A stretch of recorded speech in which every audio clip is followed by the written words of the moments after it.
We're here. Let's do it.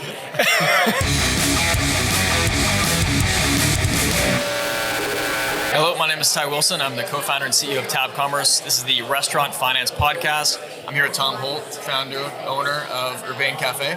Thanks for coming on. Thank you for having me. Of course, you're local to the area. We're started in SoCal, Ventura, and have restaurants throughout California and in Nevada. Nice. And this is a quick drive for you? You're based Quick in the drive. area? This was a very nice drive. And it's really great, this conference, because there's so many great brands in this area. So it's great seeing familiar faces and being so close. I love it. How long have you been coming to the Create Conference? This is actually my first one. Because it's in the hood. There you go. I love it. What are you looking to get out of it? What's such on your agenda?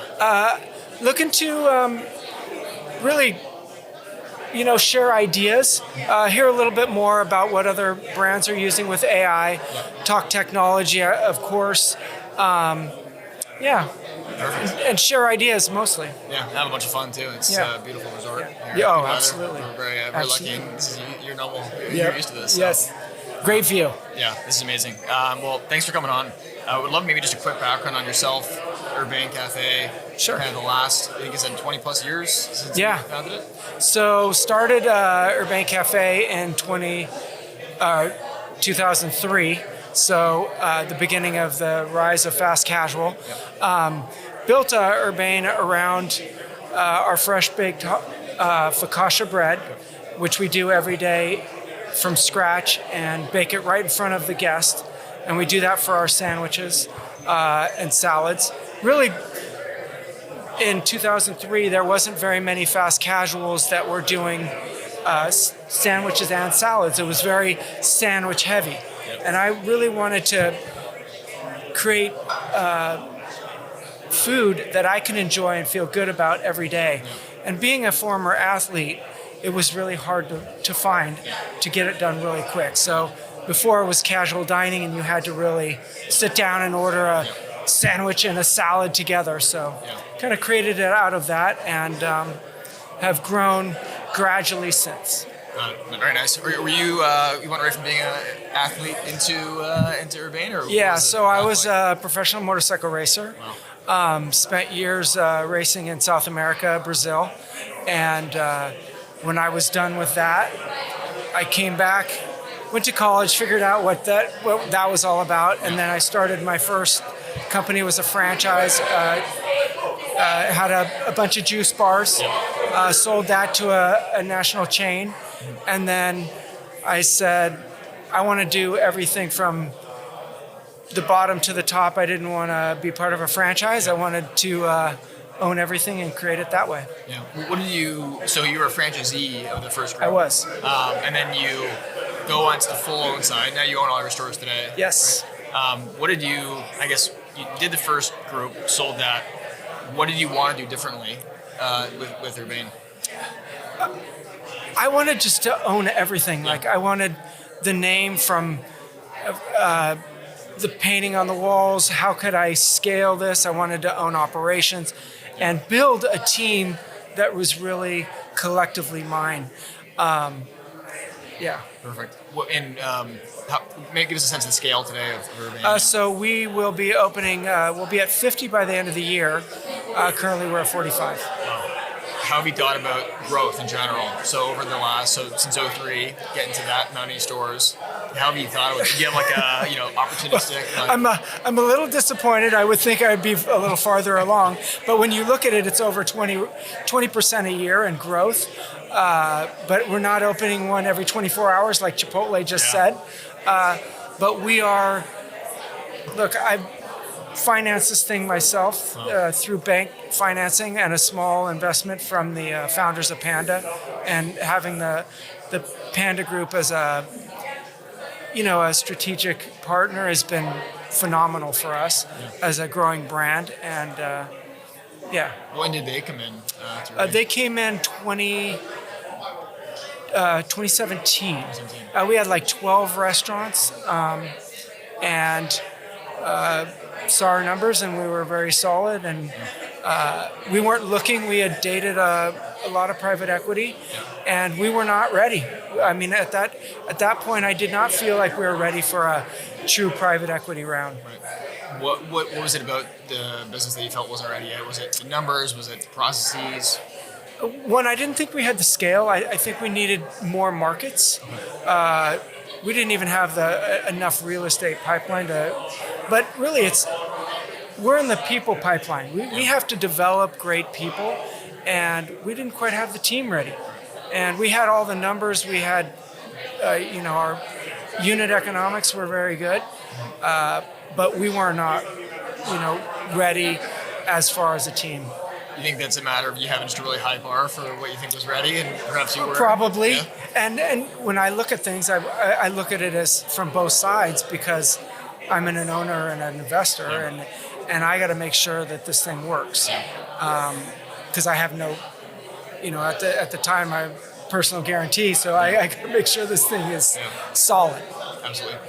Maybe talk a bit more of that Panda deal if you could, like just how did that come about, and what that has done to the business since they came in. Yeah, so I just happened to have some people that worked at Panda reach out and made friends with them, and they said, "Hey, do you want to meet Andrew?" And I'm like, "Hell yeah!" I mean, you look at their business and what they have done; it's amazing, and it's going to be great to see them speak tomorrow. Yeah. But I sat down with them, and somehow they were like, "Hey, let's help him out," and we weren't looking for a majority deal. We wanted just to have that backing. And so they put some stuff on our balance sheet, which was really nice. And, their team has been, anytime I need something, they always help us. So it's been a very collaborative investment, which I couldn't ask for more. That's awesome. Going forward now, so 50-ish stores, next 5+ years, what are you thinking about? So our goal is by 2030, 100 restaurants. So we're sticking to the 20%, but as you know, 20% ramps up, it gets a little bit better. So we're just building the pipeline. Right now we're in California, Nevada, and we're going into Arizona and Salt Lake. So we'll be St. George is where we're pushing to get in. Nice. Start there. So did you see the first presentation with the sort of valuation? Yes. They broke down. Obviously, you have your company-wide numbers, then you have your market numbers. Have you seen that? Like that's a big focus. Obviously, you have your first market, your home market, and as you go along, that's how you thought about that. I mean, when we look at I could see when we opened some restaurants early on and nobody knew the brand, it takes a while to ramp. And that's where you have to have patient investors. And you gotta make sure you make the right decisions when you're picking those partners that they see long term. And there are some good private equity that see long term. And there's some others that want to flip you. And it just depends on the partner you get. You gotta have the right partner. Yeah, there's some great ones out there. How have you thought about capital going forward now? So as you double in the next few years, choosing the right partners, the right capital products. How have you thought about that? They talked a little bit about bank financing. We just completed a nice round of bank financing with East West, a great bank. They were because we have a good EBITDA number. We're able to expand. We'll make it probably 3 years more at our 20% growth with the bank financing. And you can't ask for anything more, and keeping all our equity as much as we can, and building a great team. Nice. Have you thought about, or how have you thought about sort of capital allocation? Like, are you buying the real estate as well when you go to a new store? Are you leasing? How have you thought about those large investments? One of our restaurants, I bought the center, and some of the offices I bought that we are in. So I've been, if you know Andrew Churn, he's very good at buying real estate, and he's challenged me, buy something every year, and I'm trying to buy a piece of real estate every year, whatever I can do. Nice. At a company level, on the financial side, investments, we it's called the Restaurant Finance Podcast, but we sort of use it as like an avenue to everything because everything is an investment, whether it's the people or marketing or building a new store. What maybe just give some high level percentages of how you think about is it really heavy on the store location growth? Is it on the people, marketing, brand? Like you kind of give some breakdown of how you think about where to allocate. I mean, our main capital spend is on our people. It is absolutely on the growth of our team, from our general managers to AOCs to our regional directors, coaches. We spend a lot of money, where we use Franklin Covey. We give them extra seminars. So we really want to push on the human capital side. So that's where we really want to thrive in. I love it. Awesome. I think we're wrapping up, but I'll give you the last few seconds here just to share where people can find you and all the Urbane cafes around. Yeah, you can check us out on Instagram. You can look at our website, www.urbanecafe.com. You can look me up on LinkedIn, and that's about it. Perfect. Cool. Well, thank you. I appreciate it. Appreciate it.